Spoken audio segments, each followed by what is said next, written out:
This is part 18. Today we are going to learn elements of novel or novella.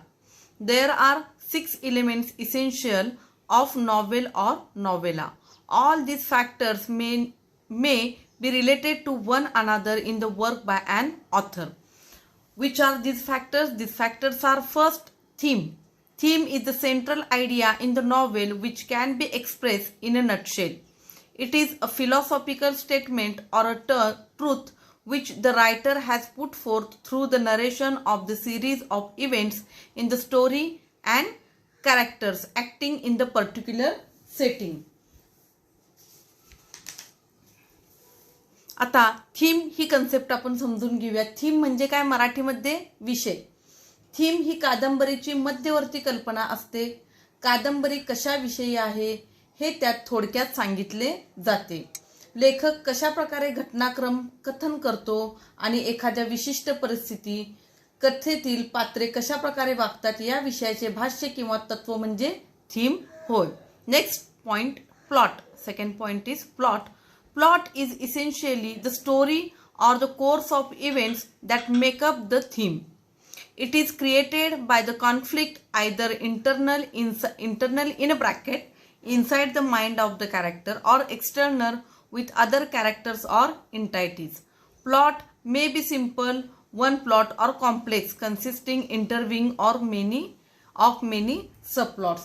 आता plots म्हणजे काय? कथानक. आता यामध्ये आलेले डिफिकल्ट वर्ड्स बघा. Entities, plural is entities and singular is entity. ENTITY. Entity means something that exist separately with own identity, separate किंवा independent. Entity means काय? इंडिपेंडेंट किंवा सेपरेट, वेगळं, धाटणीपेक्षा काहीतरी वेगळं म्हणजे काय? Entity. Next, interweaving. INTERWEAVING. Interweaving means become woven together. Become woven म्हणजे एकमेकांमध्ये गुंतले गेलेले.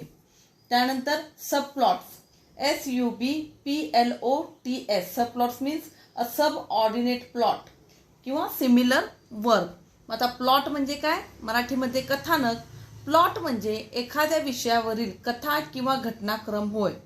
प्लॉट हा एकतर अंतर्गत किंवा बहिर्गत संघर्षातून निर्माण होतो. अंतर्गत संघर्ष हा पात्राच्या मनामध्ये घडणारा घटनाक्रम असतो, तर बहिर्गत संघर्ष हा इतर पात्रामुळे घडणारा घटनाक्रम असतो.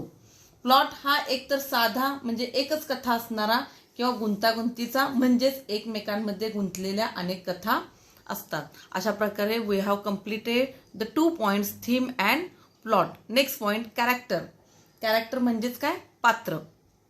Characterization is related to the plot as the course of events take place because of the certain behavior of the characters.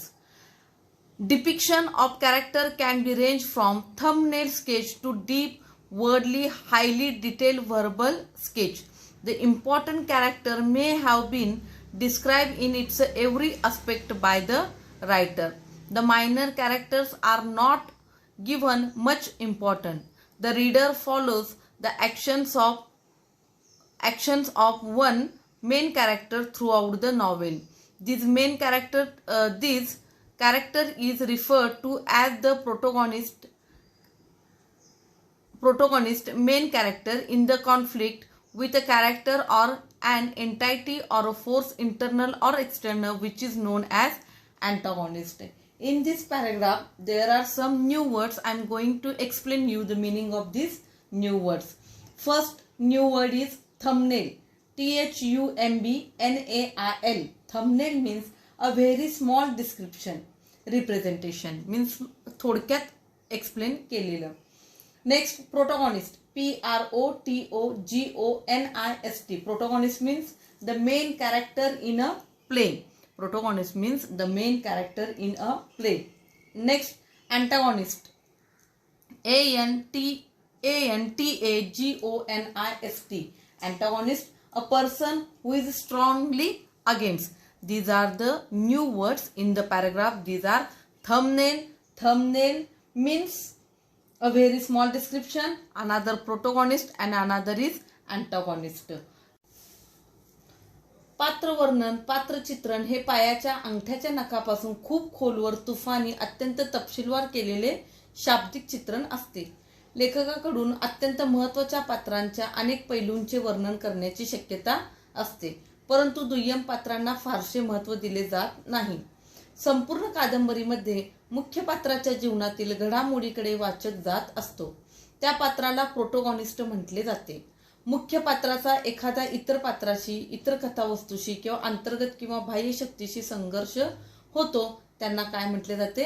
अँटागॉनिस्ट म्हटले जाते. Next point, setting. Setting is the background in which the story takes place. There are several aspects of the setting. It includes place, period, time, climate or weather and lifestyle. Plot and character are two major elements that are affected due to setting. आता setting म्हणजे काय? मराठीमध्ये नेपथ्य. ज्या पार्श्वभूमीवर कथानक घडते त्याला सेटिंग असे म्हणतात. नेपथ्य. सेटिंगचे अनेक प्रकार, पैलू असतात. त्यामध्ये ठिकाण, कालखंड, वेळ, हवामान, जीवनशैली यांचा समावेश होतो. कथानक व पात्र हे दोन प्रमुख घटक नेपथ्यामुळे प्रभावित होतात. आता नेपथ्य म्हणजे काय? जिथं एखादी घटना घडलेली आहे त्याचं पाठीमागचं बॅकग्राऊंड म्हणजे काय? सेटिंग. समजा एखादा हॉरर सीन दाखवायचा आहे किंवा तर रात्रीचा तो भूत बंगला दाखवणं, एखादं चांगलं गाणं दाखवायचं आहे, निसर्गाच्या सानिध्यात दाखवायचं आहे, चांगला आनंददायी उत्साही गाणं. मग ते कुठलं असणार आहे? ते निसर्गाच्या सानिध्यात असणार आहे. मग तिथं काय असणार आहे? छान नदी, झाडं, झुडपं, जंगलाचा एखादा सीन. मग अशा प्रकारे त्याला काय म्हटलं जाते? त्या गोष्टीला पाठीमागच्या बॅकग्राऊंडला नेपथ्य म्हटलं जातंय. Next point, conflict. The struggle between the opposite forces in the story is called conflict. Conflict in the story provides interest and curiosity about the plot. Conflict म्हणजे काय? संघर्ष. कथेमध्ये असणाऱ्या दोन विरुद्ध शक्तीचा वाद किंवा तंटा म्हणजे कॉन्फ्लिक्ट. कथेमध्ये असणारा संघर्ष हा उत्सुकता आणि आवड निर्माण करतो. Next, language or style. The language and the techniques use by the author for the narration of the course of events is non as the style. An author can use extensive vocabulary and high phrases, or he may iconic and would write only to the point, or he may mix both according to the requirement for meeting his purpose. He may use linguistic devices to make the narrative effective. All these factors decide the texture of the narration and create an impact on the readers. In this paragraph, there are two new words. I am going to explain the meaning of these two words. First word is extensive. EXTENSIVE. Extensive means large in area or amount. What is the meaning of extensive? Extensive means large in area or amount. Iconic. IACONIC. Iconic, very short, using only a few words to say something, means like a symbolic. Language style, भाषा शैली. कथेमध्ये घडणाऱ्या घटना कथन करण्यासाठी लेखक जी भाषा किंवा तंत्र वापरतो तिला स्टाईल, शैली असे म्हणतात. एखादा लेखक अत्यंत विस्तृत शब्दसंग्रह आणि उच्च दर्जाचे वाक्प्रचार वापरण्याची शक्यता असते, किंवा तो थोडक्यात भाष्य करणारा असू शकतो आणि तो फक्त मुद्देसूद लेखन करतो. काही वेळेस लेखक दोन्ही पद्धतीचा गरजेनुसार वापर करतो. प्रभावी कथनासाठी तो कदाचित अलंकृत भाषेचा वापर करतो. हे सर्व घटक कथनाच्या दर्जा ठरवतात आणि वाचकांच्या मनावर प्रभाव टाकतात. अशा प्रकारे आपण page number 175 we have completed this. Now we are going to learn types of novel. There are some types of novel. In that there is first realistic novel. The realistic novel is a fiction that gives the effect of realism. Sometimes this is also called a novel of manner.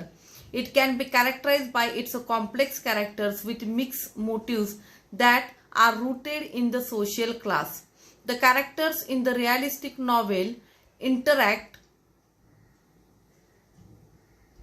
interact with other characters and undergo plausible and everyday experiences.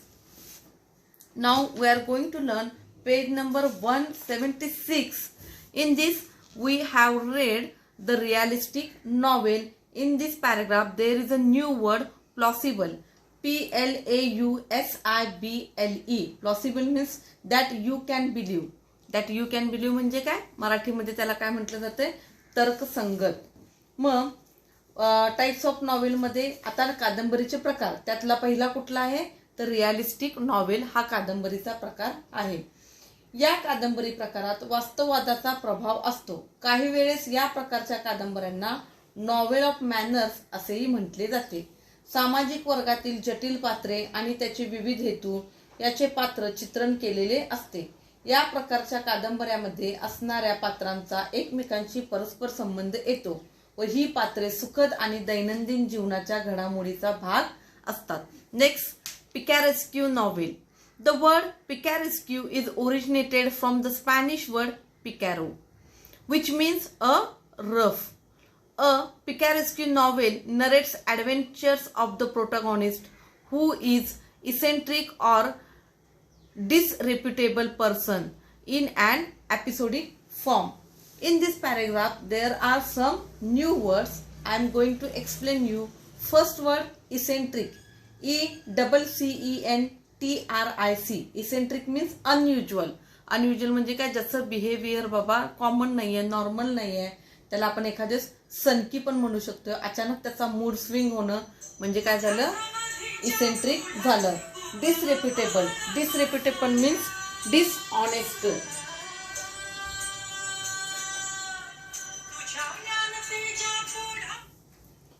Dishonest. Dishonest means बदनाम, ज्याचं काय नाहीये, ज्याचं reputation व्यवस्थित नाहीये. त्यानंतर दुसरा word आहे episodic. Episodic means EPISODIC. Series of separate parts. Episodic means.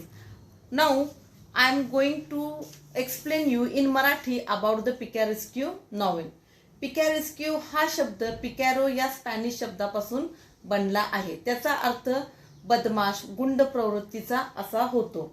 या कादंबरीच्या प्रकारात प्रमुख पात्रांच्या जीवनातील साहस वर्णन केलेले असते. जीवनातील साहस वर्णन केलेले जाते. तो विचित्र मनोवृत्तीचा किंवा गुंड प्रवृत्तीचा कुप्रसिद्ध व्यक्ती असतो. या प्रकारातील कादंबऱ्या भागाभागात विभागलेल्या असतात. Now next point is historical. Next topic is historical novel. A historical novel is a novel set in a period earlier than that of the writing. Historical novel म्हणजे कथा लेखनाच्या पूर्वीच्या कालखंडात घडलेल्या घडामोडींवर आधारित असणाऱ्या कादंबरीस ऐतिहासिक कादंबरी असे म्हणतात.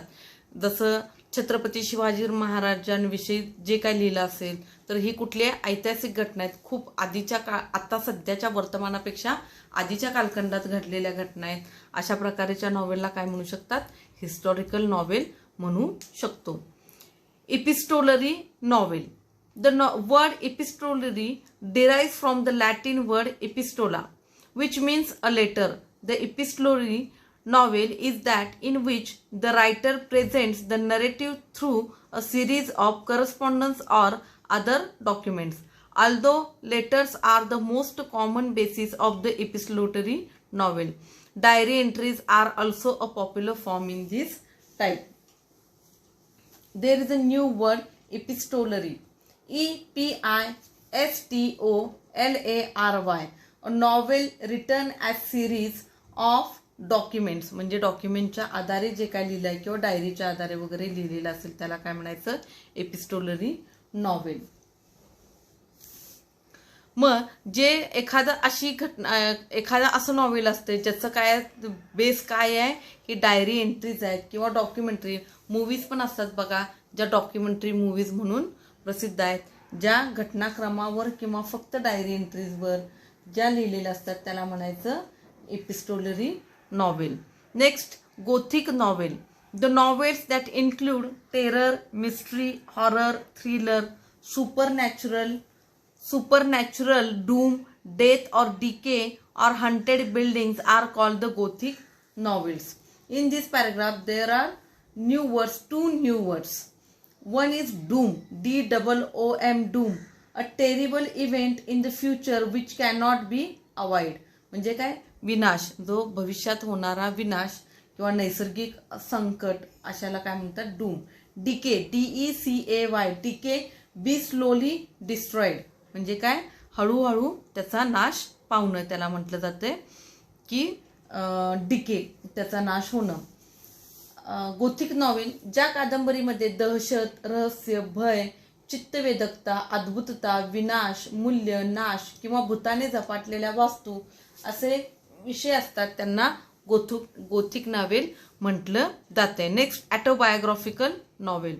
The autobiographical novel is the novel based on the life of the author.